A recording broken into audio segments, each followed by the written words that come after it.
We should take a closer look at that.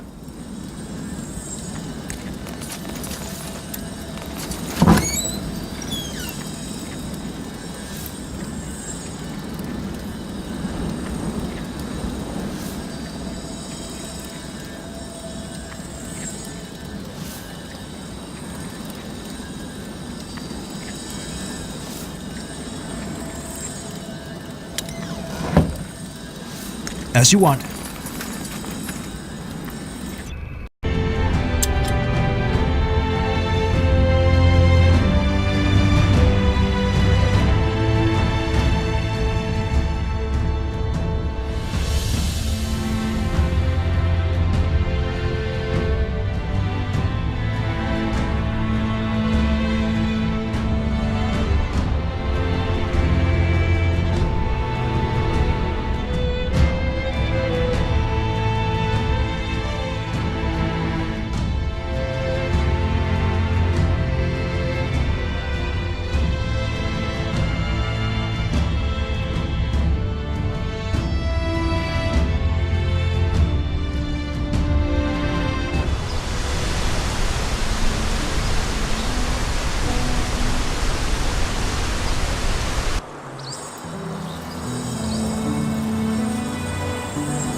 What do we need?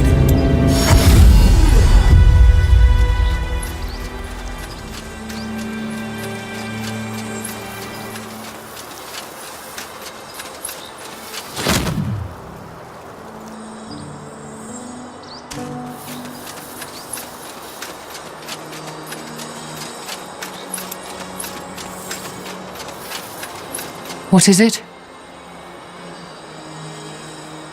That's it for now. Okay. So long, Taha.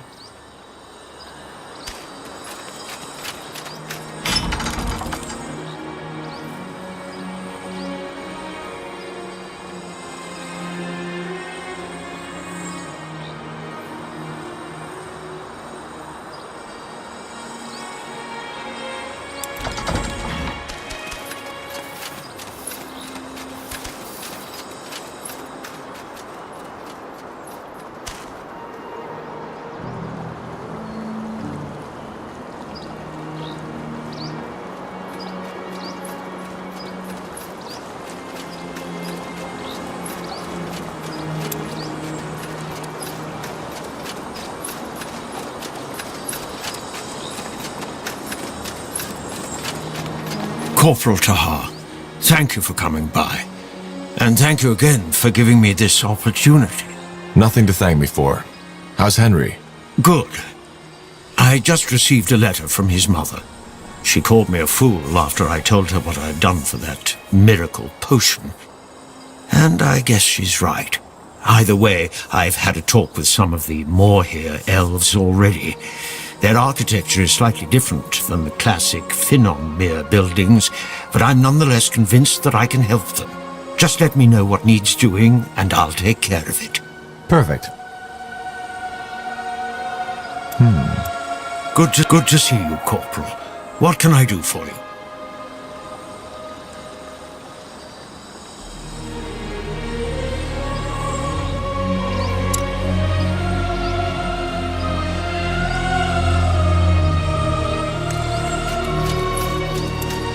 Yes, yes.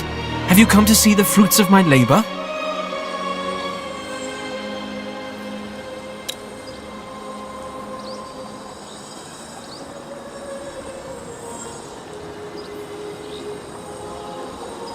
Farewell.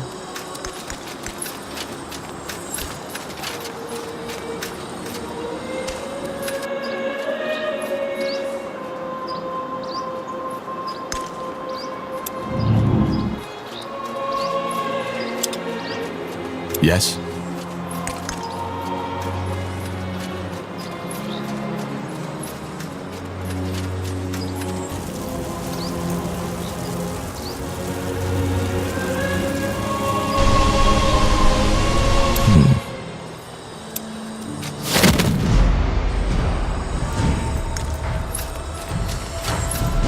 Yes? Yes? Looking for some orcish craftsmanship?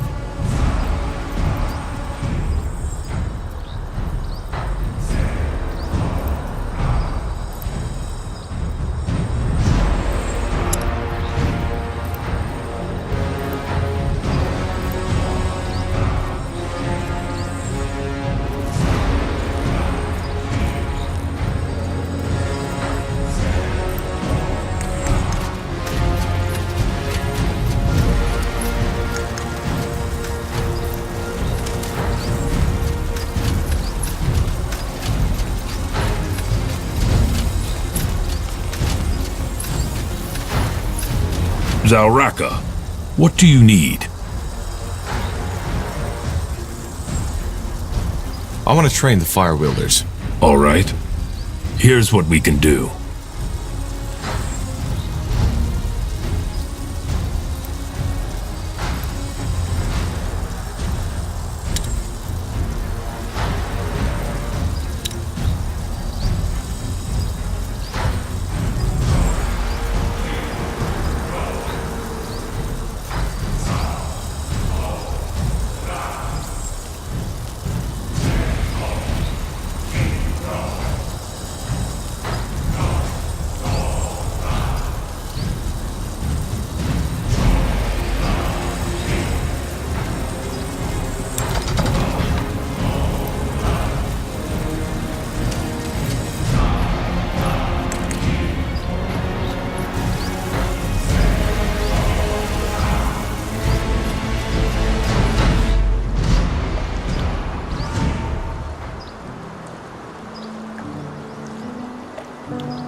I was hoping you'd come by.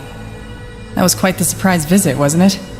The Harbinger couldn't have picked a better time for his attack. I guess you could say that.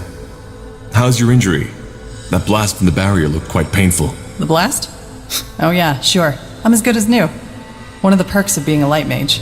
Tahar, I'm sorry. For everything. What do you mean? Well, what you discovered in that dungeon. I didn't see that coming, honestly.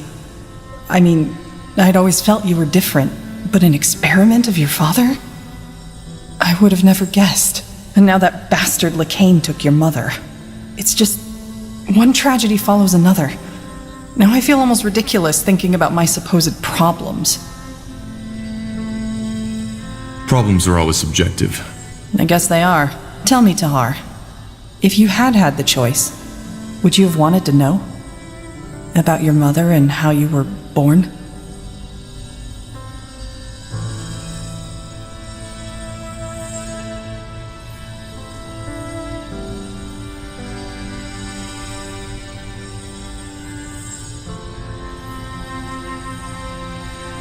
Yes. It's always better to know the truth. Is it? Sometimes I wonder if the truth doesn't just make it all worse. Anyway, Shaper or not, it's good to have you back. Honestly, there were times when I was worried you wouldn't ever wake up again. I'm touched. You better be. Anyway, in case you were wondering, I'm not planning to leave now. If you need my help, I'll be here.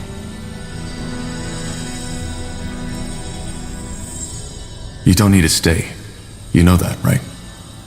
Our work with the Purity is over, and nothing's stopping you from going back on the road. Safer than mage murdering Lightbringers, right? Look, unless you want me to leave, I'll stay, and I'll fight. And no, I'm not trying to sound heroic. Apart from the fact that there's worse company than you, the dwarf, and the others we picked up along the way, I can't just stand by and watch while those bloody fanatics do their best to plunge this world into yet another war. Thanks, Yria. I really appreciate it. Great. And now that we've got that out of the way, you should get some more sleep. You still look like a walking corpse. Don't make a habit out of it. I'll talk to you later. Corporal? Need anything?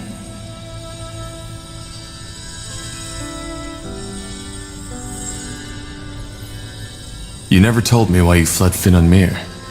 Fair enough. You've given me little reason to distrust you, so... Oh well. Let's just get this over with. I already told you about my father. How to him I had always been more of an asset. Well, after my father died, I decided to become a novice. A novice? Someone aspiring to be a priest of Elen. I don't know why I did it. It was something my father had always considered a backup plan if an arranged marriage wouldn't work out. Part of it was probably because obeying my father was all I knew at that time.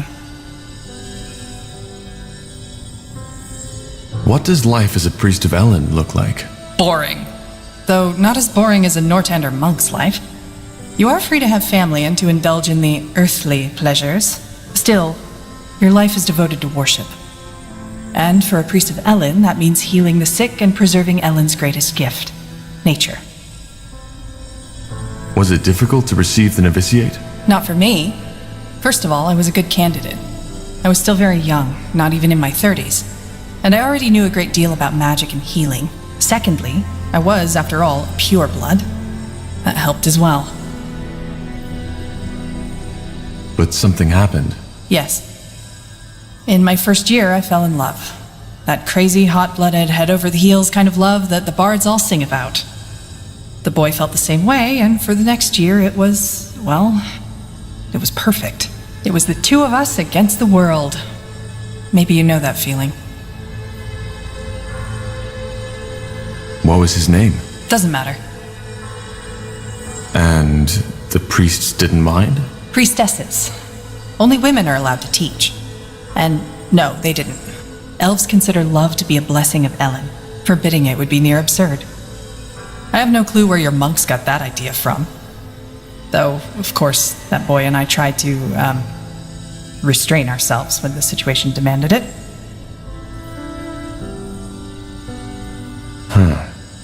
And I guess your romance didn't end well. You guess right. But it was more than that. You know, I told you how I always felt estranged around other people. I knew how to put on a smile, how to make myself fit in, but it was always fake. Shallow. With him, it was different. Dramatic as it may sound, I thought I had finally found someone who understood me. Then there was the novitiate.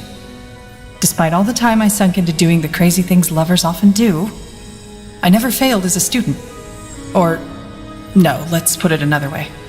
I was the best, in every aspect. Which didn't sit well with some people. No. And eventually, they made sure I felt it. They excluded me from everything, stared at me when I walked by. It hurt, yes, but I convinced myself it didn't. I've always been good at that. Did it take a toll on your relationship with that boy? More than that. My lover's friends started manipulating him. Telling him that I only saw him as my pet, that he was a failure, and that I only kept him around to feel good about myself. What? And he listened to them? That's pathetic. Maybe. But he was young, same as I, and young people often do irrational things. You see, we novices all knew that only 4 out of 20 will be granted priesthood at the end of our training. And being a failed novice leaves you with a mark you'll keep for the rest of your life. It all looked peaceful on the surface, but beneath that it was an arena. And these other novices, they made sure my friend became aware of that fact. To him, I started being a rival as well. And do you want to know the biggest joke of it all? I didn't see it. The idea that, I don't know, that he would listen to them. That he would ever reach a point where he'd put what we had below his hurt pride and his fears. It never crossed my mind. So what happened? Well, he knew I was curious by nature, so one night when we were in bed together, he suddenly asked me if I wanted to go on an adventure. Of course I said yes. So we snuck out into the cloister's courtyard. It was beautiful. The night was cloudless, and the old oak, our cloister's shrine, had just begun to bloom. We made our way to the library building, but of course the door was locked. Out of nowhere, he pulled a key. grinning at me, and opened it. It was insane. As you can imagine, priests aren't known for being lenient towards these kinds of trespassings.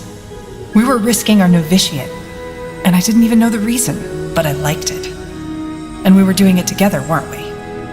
It was exciting. He took my hand and we went to the High Priestess's office. We opened the door and went inside, and there he finally told me what we were here for, to open the grimoire. Grimoire? The High Priestess's spellbook. It was a stupid idea. And if I hadn't been so blind, so bloody naive, I should have seen it by then. But I didn't. What did he ask you to do? To open it and try to read one of the spells. He teased me.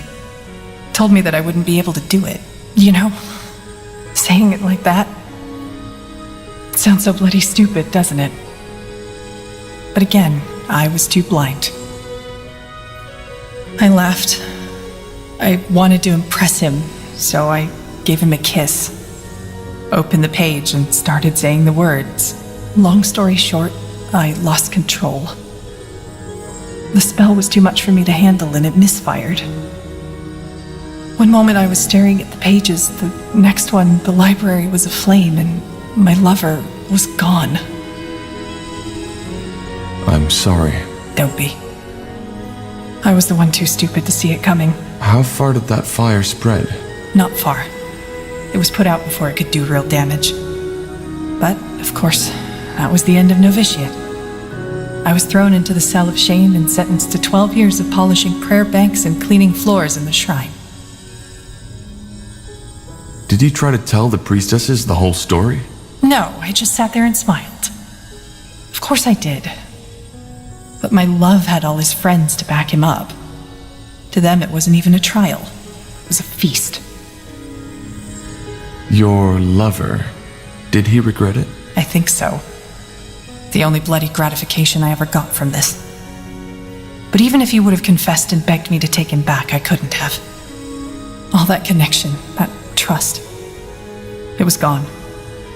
Worse, it was tainted.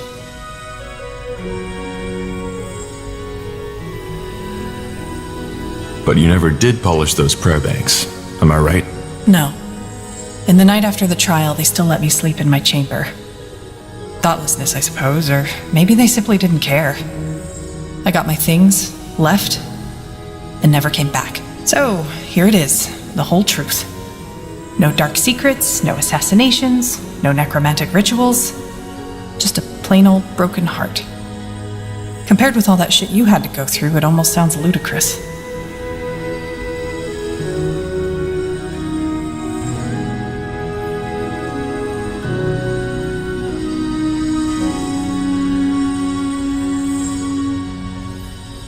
It doesn't. Being betrayed by someone you trust often hits the hardest. Yeah, I guess. It's just, I don't get it. How could he give all that up?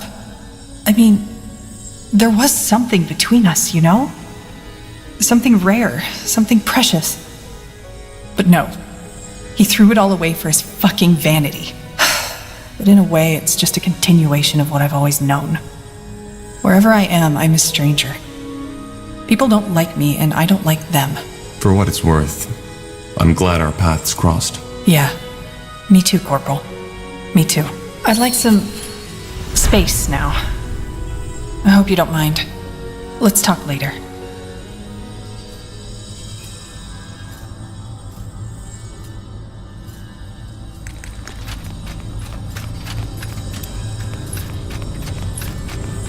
Yes? What is it?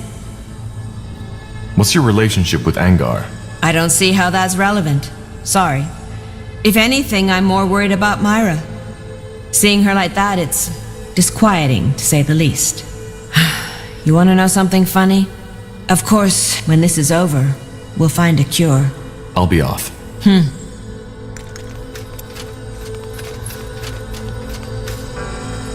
Understood.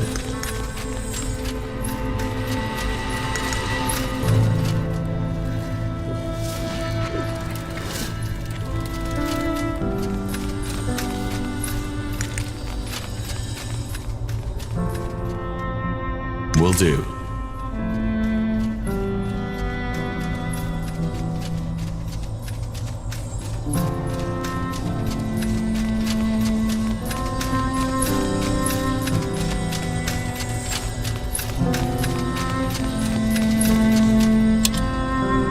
To this day, the Shaper's magical and technological prowess remains unrivaled. One thing is clear: none of their marvels would have been possible without an incredible amount of magical energy.